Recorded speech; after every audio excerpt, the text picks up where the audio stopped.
হয়, আমি নথৈ আনন্দিত হৈছোঁ যে আমাৰ ওদালগুৰি জিলাৰ মেৰগাঁও মহকুমাৰ এখন অতিকৈ সৰু চাহ বাগিচা শুৱালা চাহ বাগিচাৰ শ্ৰমিকৰ ল'ৰা মোৰ বন্ধু হৰিশ কান্দিৰ, যাক আমি হিৰো বুলি জানো, তেখেতৰ ল'ৰা জিদান কান্দিৰে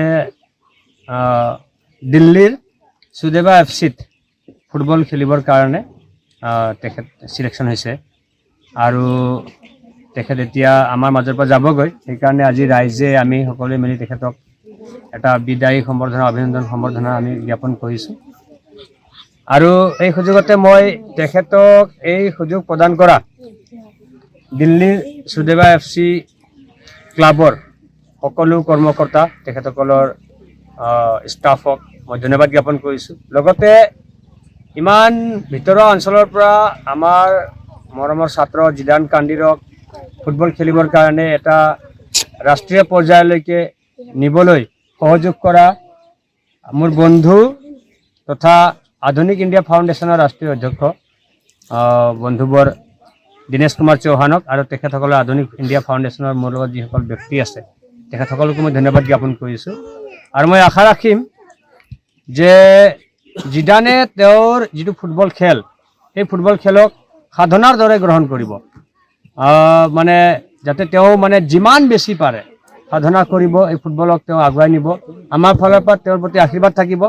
আমি সকলো শুৱালাবাসীয়ে, আমি বিটিআৰবাসীয়ে, আমি গোটেই অসমৰ সমূহ ক্ৰীড়াপ্ৰেমী ৰাইজে তেখেতৰ পিছফালে আমি তেখেতক সদায় থিয় দি আমি সহায় সহযোগ সমৰ্থন কৰি যাম। তেওঁৰ দেউতাক এজন ভাল খেলুৱৈ আছিল, বহুত ভাল ফুটবল খেলিছিল হৰিশ কান্দিৰেও। আৰু মই এটা কথা এই সুযোগতে আপোনালোকৰ এই সংবাদ মাধ্যমৰ জৰিয়তে আহ্বান জনাব বিচাৰিম চৰকাৰক যে সম্পূৰ্ণ নৰ্থ ইষ্ট ফুটবল বুলিয়ে নহয়, বিভিন্ন খেলৰ মানে প্ৰতিভাৰে ভৰি আছে। চাহ বাগিচাবিলাকত ফুটবল আৰু অন্যান্য খেলৰ অশেষ প্ৰতিভা সোমাই আছে। যদি চৰকাৰে ভাল সুযোগ দিয়ে, যদি চৰকাৰে ভাল ধৰণে তেওঁলোকক সুবিধা দিয়ে সকলো ধৰণৰ, তেতিয়াহ'লে এই চাহ বাগিচা অঞ্চলৰ ল'ৰাৰ পৰাই কিন্তু এদিন ভাৰতে অলিম্পিক বিজয়ী খেলুৱৈ পাব, ভাল হকী খেলুৱৈ পাব, ভাল ফুটবল খেলুৱৈ পাব, ভাল আৰ্চাৰী খেলুৱৈ পাব। অসমৰ আৰ্থ সামাজিক দিশত নিজৰ সৰ্বস্ব উজাৰি দিয়াৰ পিছতো কিন্তু আজিও চাহ শ্ৰমিকখিনি সকলো দিশৰ পৰা বঞ্চিত হৈ আছে। ঠিক তেনেকৈ আমাৰ খেলৰ দিশতো বহুতো প্ৰতিভাসম্পন্ন ল'ৰা ছোৱালী বঞ্চিত হৈ আছে।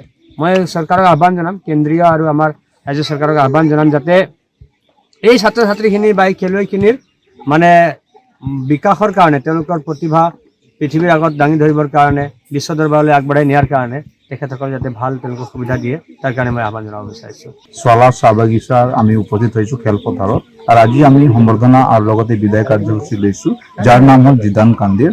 আমাৰ ৰাষ্ট্ৰীয় অধ্যক্ষ আধুনিক ইণ্ডিয়া ফাউণ্ডেশ্যনৰ দীনেশ কুমাৰ চৌহানে আপ্ৰাণ চেষ্টাৰ যোগেদি সুদেৱা এফচিক অনুৰোধ কৰিছিলে, আৰু 23 আৰু 24 যিটো অৰঙাজুলি চাহ বাগিচাত শুৱালা বনাম হাতীগড় চাহ বাগিচাই চূড়ান্ত খেল উপনীত হ'ব, আৰু তাতে খেলিছিলে। তাতে অনুৰোধ কৰা হৈছিলে যে দুজন ল'ৰাক আমি সুযোগ দিব লাগে, আৰু এই ভাৰতীয় খেল হিচাপে আগবঢ়াই ল'ব লাগে। সেই সুযোগেৰে সুদেৱা এফচিক আমি ধন্যবাদ জ্ঞাপন কৰিছোঁ। তেওঁলোকে সেই মঞ্জুৰটো গ্ৰহণ কৰি আৰু লগতে আপ্ৰাণ চেষ্টাৰ বলেদি আমাৰ দীনেশ কুমাৰ চৌহানৰ তেওঁৰ কথা ৰাখি আজি জিদান কান্দিৰক শুৱালা চাহ বাগিচা, আনকি ভাৰতবৰ্ষৰ আৰু অসম ৰাজ্যৰ আৰু সাহিত্য শাসিত অঞ্চলৰ পিছপৰা ৰাজ্যৰ এখনি সৰু বাগানৰ পৰা তেখেতে যে চিলেকশ্যন কৰিলে, নিৰ্বাচিত কৰিলে, তাৰ কাৰণে আমি ধন্যবাদ দিছোঁ। আৰু লগতে শুৱালাবাসীকো ধন্যবাদ দিছোঁ যে তেওঁলোকে এনেকুৱা এজন ল'ৰাক বনাই ৰাখিছে, যিজন নেকি নিজৰ এবিলিটিৰ যোগেদি আৰু আমাৰ আপ্ৰাণ চেষ্টা